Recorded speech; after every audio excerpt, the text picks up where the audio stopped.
All right, grab your coffee and get jacked up. This week's episode of the Block Talk better find you on your best behavior because we are here with Officer Tommy Norman. Welcome, Tommy. Tell us about yourself and how you got here. Thank you for having me. You are a representative of the North Little Rock Police Department, in addition to being a huge fixture in our community for not only your community policing, but the interesting things you do giving back to our community. So how did that all start? When you were a kid, did you think, I'm going to grow up and be a cop, or did you kind of go through life and find this to be just something you were called to do? So I knew that I wanted to be a giver at a young age. Didn't necessarily think that I would be a police officer. I probably 13, 14 years old, kind of realized what my purpose would be because I wanted to volunteer. I wanted to be involved, whether it was deliver hot food to, the sick or the shut in, rake someone's leaves, just really being nice to someone. And so I knew that, early on in life, that's what I wanted to do. Didn't think that I would be a police officer. Really, when I started working out of high school, I thought that maybe I would be a nurse or a social worker. Just so happens that there was an opening at the North Little Rock Police Department. Applied, not thinking, once again, didn't really have the confidence to think that I could be a police officer. Police officers have this tough job. I didn't think that I could really equate to what it took to be an officer, and it worked out. I'm working on my 20 year anniversary. You look young for 20 years at the police force. June 15th is my anniversary. So well, congratulations. Thank you. And so it's exciting. It's I didn't realize that it would land me on such a huge platform, as it's done, and it's very humbling. Well, and what I think is great is police officers are actually considered to be public servants, and I feel like what you do is very representative of that term, a public servant. You go out to the public and you serve them every day, and I've heard you do things where you buy shoes and bring them to kids that are less fortunate, and that's something that you do on your personal time. That is your personal mission. It's called, isn't it called Mission Give? Mission Give is a foundation that I began a couple of years ago, and the reason that is because I don't just want my legacy to be one of just a police officer. I want my legacy to be one of just a human being, and really to prove to people that you don't have to wear a police uniform to go out and make a difference. You can be anyone. You don't have to live in a nice house, drive a nice car. If you have the heart and the passion and the drive, you can really get out there, and make a difference. It comes with a lot of commitment and a lot of hard work, but in the end, people trust you and they end up loving you. Well, and that's what happened in our community. So I know you've been on a million different shows and interviews, and I hope I can kind of stay on that level here, asking the right questions. But when you talk about a unique approach to community policing, what was the thing that really made you realize as a police officer, okay, I've got this platform. How did you start then taking it to the community? Did you just start busting out your phone and putting things out there, and that sort of was how it started? Or So I began my career in 1998, and social media probably started about maybe 7 or 8 years ago. So like the second half of my career. And so it was way before Facebook and Instagram and Twitter, even, kind of before TV stations took note of the work I was doing. I was really getting out because I would sleep better at night knowing that I made some friends as a police officer. I knocked on people's doors, not because I was looking for someone to take to jail, because I want to introduce myself to you. Hey, I'm Officer Norman. I'm a police officer that patrols your area. Here's my card, here's my personal cell phone number, and I want to get to know you. And initially, I'll have to be honest, people thought that there was some hidden agenda. Ulterior motive. Some small print that police officers don't typically walk up and down the street, block after block, day after day, and then they come back. It's not common. Right, and coming back is two words that are huge, because if you come back each day and each week and each month, and you're genuine with your actions, but then you're there not in the uniform. You're there because you want to attend a birthday party for a 7-year-old in your neighborhood, or you want to attend a graduation. You hear someone's in the hospital. You visit a hospital. You go to weddings, and so those are events that usually family members and close friends attend. But as a police officer, you are a family member and a close friend. You're our neighbor. You're viewed you're viewed as much more than a badge. So it comes with a huge responsibility, and hundreds of people count on your face every day. Just your face, just you being present in their community. People, it makes them feel at peace. Well, and we're thankful for you because the accountability and the level of accountability that's associated with that much involvement with our community is a huge weight to bear. But for you, you just talked about how family members and friends are the people that come to those events. And for me, I'm sitting here thinking, well, if you're the guy saving my life, I'm probably going to invite you, Right, to all the exactly. events Right, for sure. right. So when you're talking about that, your job is very dangerous. And I think sometimes people do we look at your Facebook page and we see all the fun you're having and the ability to give back, and it's all great. But really every day you're facing some kind of serious things. Have you seen in our neighborhood, or at least in the city, in your career, have you seen the crime kind of go down over time? Do you think things are going better now than they were about a year or two ago?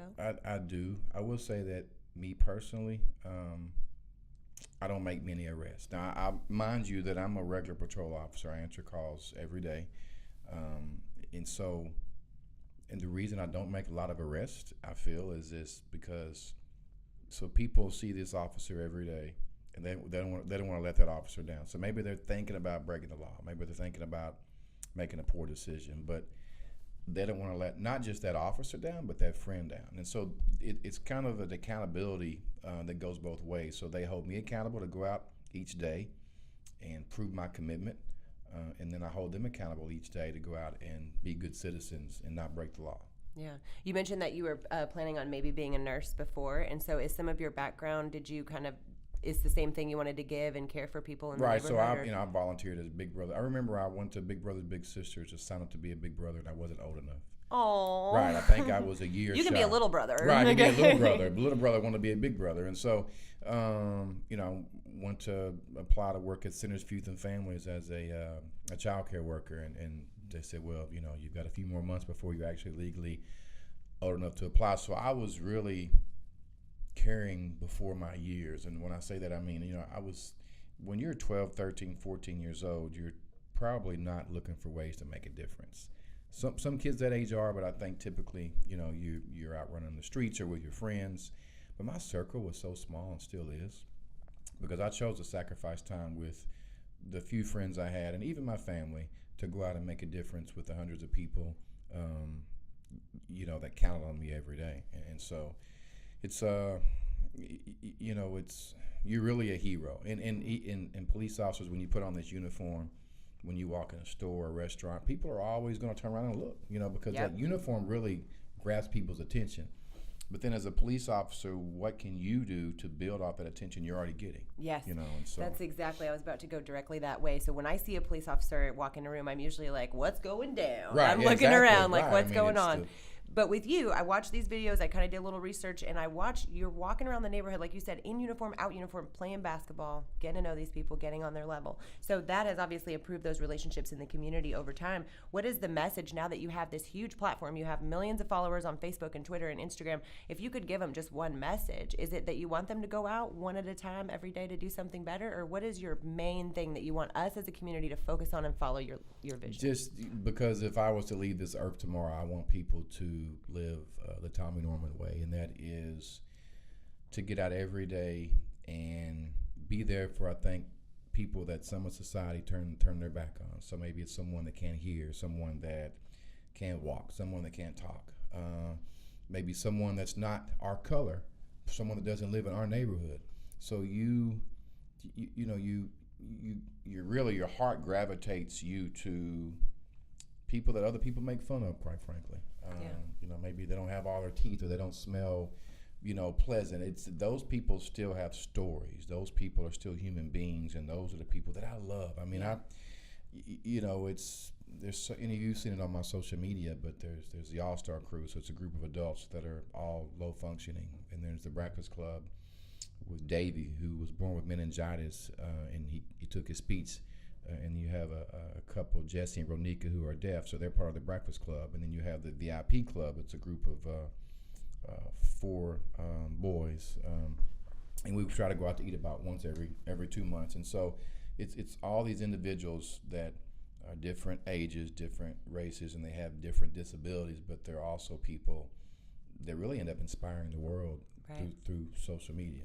Well, and I'm an emotional kind of, sorry not to tear up here, but I'm an emotional kind of person. So that's why I think I wanted to connect with you. So you defy tension, you unite communities by just going out there and being who you are and being kind to people. Do you think as residents of North Little Rock, we need to do that? And then what else? Is there charities, involvements, Big Brother, Big Sister you mentioned? How can we go, or where is a place we could go to say, hey, I just want to give my time, talent, and resources to our city. How do I do that? So it all goes back to just grassroots efforts. So what I was doing since when I was 15, I'm still doing now. So it's reading at the local Boys and Girls Club.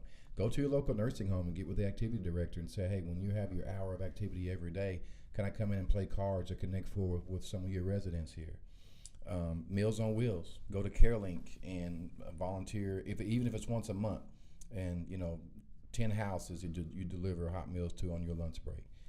I mean, what better way, what better feeling that you'll have knowing that you made a difference. And those esteemable acts that give you that feeling. So I was always huge on volunteering. I remember when I was probably in my late teens, early 20s, I received this plaque for like thousands of hours of volunteer service in Central Arkansas. And so, because even today, I eat it and I sleep it and I breathe it. And literally, if I'm tossing and turning at 2 a.m. and I can't sleep, it's because I'm trying to think of what I can do when I wake up to make a difference. But see, that blows my mind because I have so much fear in my head about not only the things going around, but like we talked about before we started recording, about the fear that goes into being a police officer. People walk around with guns and try to attack other people, and your job is to stop that from happening. So when you're tossing and turning and you're dealing with the dangers of the job and the things you want to give back, how do you calm that all down? I mean, do you just have to get up out of bed and go make a difference right then? Or as a police officer, even after 20 years, one of the things that's really helped me to not be fearful is that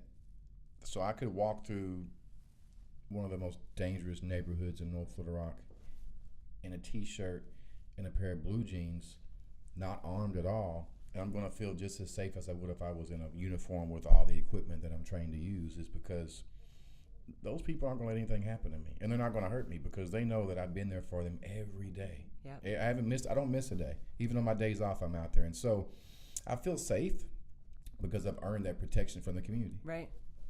Well, I love that, but I need to go out and make some friends in the community too. You can believe me. To see it on social media is one thing, but to see it in person, it's far more powerful. Well, I know J-Tech wrote you a song. I was listening to it several times before we met. What an incredible song. If you guys haven't heard it, go to YouTube. Did you see the video that came with it? Yeah, bald, because it's just to watch these children just wrap around you. All they want is a role model. And I look around and being in real estate, there's all these different laws about what I can and can't say, steering, this, that, whatever. But at the end of the day, I go into communities and I see things that I want to change. I want to go in there and I want to buy that house and fix it for you, but I can't. And so my only job is I can go in there and I can educate you, though, about how to earn that money and how to buy that house and what you should do. And that's what, we as people need to take those talents and resources that we've been given specifically and go in the community and bridge these gaps like you're talking about so we can have that friendship and protection in our community. I do know that I will add that I've been a patrol officer my entire career. So I've been on the streets, on the front line, on ground zero every day. I've had chances to maybe test to be promoted or transfer to other divisions, but I need to be out there every day. That's my calling. That's what I want to do. In a perfect world, I would love to travel the United States and make a living teaching my type of policing. Right now, unfortunately, the world needs that. It wouldn't pay the bills. I have the foundation with Mission Give, which I've traveled a lot of places the last several years. And so right now, I just report to work every day as a police officer and serve my community. It's something that it's a really big part of my life. Yeah. Well, we want to do everything we can to get this information out to our listeners. We want our listeners and the whole Block Talk, the whole basis of these listeners are people who also want to add value to their community. So they are waiting to hear exactly how to help. And that's great that you would come and share this information with us. Hopefully you have an influx of people hitting you up as soon as this is over to come and help. I would like that. And I would say you mentioned teaching your kind of policing. And I know for me, I'm always looking for agents to come and work with me. So you're probably always looking for police officers, young men who want to come and women to make a difference and work for the police department. How could they get involved with that? I know the police academy's first step, right? Well, even before they decided they wanted to apply to be a police officer, they can do ride-alongs. You can go up to the police department and fill out a form to request to do a ride-along with an officer. That way you kind of get an idea of kind of what policing is like firsthand. Ride with a police officer and kind of see for yourself, is just something that you really want to do. Yeah, I'm gonna go with you, but I don't think I'm pretty scared. Well, so. it's I mean, obviously, it's to sit in that police car and just to drive through those neighborhoods and every day wave at people, get out and hug people and talk to people. That's what every officer should do. I mean, that's what every police department and every part of the United States should be doing is getting out and engaging, with the community. To have your windows rolled up 8 hours a day and forming a disconnect with the community, that's to me, that's just a waste of time when you could really be in the neighborhoods, right? Yes. Off the main streets and deep in those neighborhoods. And just getting out and talking to people. And our children need to see that. They Right. need to see it. They go to school and they're told, police, firemen, those are the good guys. Go to them when they need them. So if they don't see them in their neighborhood, how will they ever make that connection when something goes wrong? Right, and the first time you see an officer, if that's just when that officer's coming to take a report or take someone to jail, Especially someone you love. there's going to be some tension. Right. There's going to be people are going to feel really, really uneasy about that encounter. And so why not take the proactive stance to get out and get to know people that way? When you do have to actually take someone to jail or come and take a report, okay, this is the officer that we've seen before, and people are somewhat more comfortable during that interaction. Yeah, at the end of the day, you have to do your job. Exactly. So right. I do have a couple quick questions because I Yes. don't know anything about police cars. Unfortunately, I've never had the pleasure of riding in the back of one. Is it true that you can't get out from the back? No, you should not be able to get out of any police car. Now, there have been some occasions where maybe the locking mechanism wasn't activated, and there's been a few stories of people getting out. But no, if you ever get back there, I'd make sure that you couldn't get out. Okay, well, I'm going to Just stay out. Just for the fun of I'm it. going to stay out. Okay, is it true that you have to be tased before you can be a police officer? Not tased, but pepper sprayed. Ooh. At least in my experience. Like I in the had to- eyes? Yes. Is it awful? It burns. And when I went to the police academy, it was in the summer. It was in June of '98. So, I mean, the heat of the summer in Camden, Arkansas, and the day that we had pepper spray training, we call it OC spray, it was miserable. It was so hot. So, anyway, Yeah. it was I know you guys use a day force out. at very little when as much as you can avoid using force, you do. But I heard the rumor that either a taser or pepper spray happens before you are given the that taser, badge. it's voluntary. Okay. If you, when I went through the class, I actually opted out not to get tased. Smart. But I've seen some other officers get tased in the class, and obviously it's a feeling that I never want to experience. No, So, no. I right. carry a taser for my own protection, Right. so that's. But I Well, would. make sure it doesn't go off accidentally. Well, there's a you don't tase flashlight. yourself. The worst part is there's a flashlight button next to the tasing Ooh, button, and I'm a that's too blonde. risky. Yeah, so That's been too risky. It's been kind of rough. That's kind of rough. So what? I want to ask two more questions. One thing is, how can we help as far as real estate specifically? What kind of education or what kind of resources can we provide to the community to help them engage and understand what goes into homeownership? I think maybe financing your money. I think that's something that's really important. Should we knock doors and be like, "Hey, how can I help you?" Well, I think that you probably would want to be cautious with that. But, just to connect, I mean, Just to I connect know them and everybody be a in North resource. Little Rock. Yeah. Everybody knows who I am. So, I would be glad to, because I'm more than a police officer. Yeah. The uniform doesn't define me. So I would love to, maybe sometimes go out. Or if any real estate personnel out there know other officers, just ask if they would go. Yeah. Maybe initially it may look kind of odd, a police officer and someone in real estate, but it's that partnership in Yep. the community because you're out there trying to form those relationships. And we want people to know too that they can do more than, if they need something done to their house, there's actually microloans and all kinds of programs through Habitat and other places that you can get repairs done, and they go door to door, arm in arm, walking through these neighborhoods repairing properties for people. But and so I love what you do and the people in the real estate business because you make dreams come true. Own a house is a dream. It is a so dream. Anyway, it's something that I think everyone out there that's in real estate should be proud of. Making dreams come true, and that's my goal. A lot of people's dream is to either be a police officer or to meet a police officer. So every day you can go out there and make dreams come true just by getting out and picking up a 2-year-old or. I see the way those kids look at you when you go to shoot hoops and stuff with them. Their people- eyes light up. People really, they take that serious, and that's something that as police officers we should take serious, and as people in real estate, you should take serious because maybe you don't realize the impact that you really have. Yeah. Well, I'm definitely going to take some notes out of your book because I've read a lot this past few days, and I think I could make a difference too if I keep on plugging away like you have. And I appreciate your consistency and your eagerness. Yeah. And it's obvious you have a passion for wanting to help and really just be more than someone in real estate. Yeah, I want to be more than like same thing. I want to give back as much as I can. So I really appreciate you being here with me. I did want to give our audience the address to mail gifts to, if that's all right.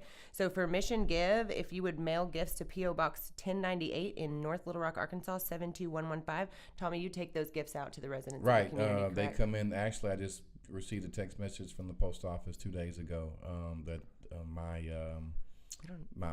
they give me more than a post office box. They give me like a huge bin. I was about to And say, they're it's probably like, it's overflowing. But you want to know something, that these packages coming from all over the world. Yeah. They're from everywhere, even Australia,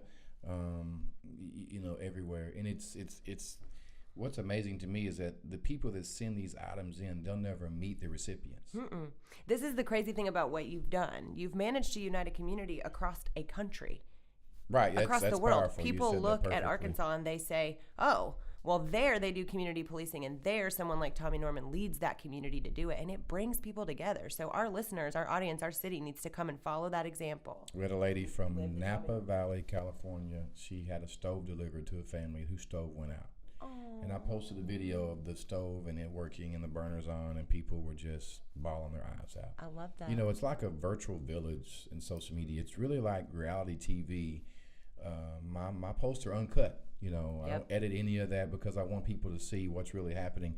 And, I spoke to a group of middle school kids last week, and I said, you see news stories and you see movies and documentaries of neighborhoods and communities where maybe, there's front yards that have dirt instead of grass, and sometimes the homes are falling apart. I said, this is taking place in North Little Rock in, certain areas, and that's why we need to be there for those community members, to lift them up and to make them know that, hey, you've got someone out there that cares about you, so how can we kind of take these steps to improve your life? And you never know when a stove or a pair of shoes or something like that is going to change somebody's life. And Or a trip to the movies. I took a family last week that had never been to a movie. Ever. Never. And some people just say, I don't like the movie theater.